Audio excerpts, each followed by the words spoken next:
राहुल, सुना है भाई, पुराने बंगले में रात के समय अजीब अजीब आवाजें आती हैं।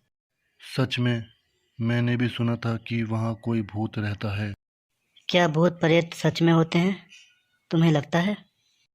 मुझे तो लगता है ये सब कहानियां हैं, लेकिन कभी कभी अंधेरे से मेरा दिल धड़कने लगता है। मेरे मोहल्ले में बुजुर्ग लोग हमेशा कहते हैं कि वहाँ एक भूत रहता है जो रात को चैन से सोने नहीं देता है। अरे, ये तो बहुत डरावना है।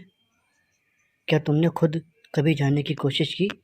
नहीं, लेकिन मैं सोच रहा हूँ कि एक बार जाकर देखूं कि क्या वहाँ सचमुच कुछ है।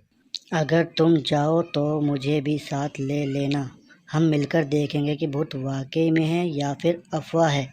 ठीक है, अगले वीकेंड को चलते हैं। तब तक के लिए तुम भी अपने घर के आसपास की आवाज़ों पर ध्यान देना। अच्छा, देखते हैं। लेकिन मैं सोच रहा हूँ कि कहीं यह सिर्फ डर का खेल तो नहीं।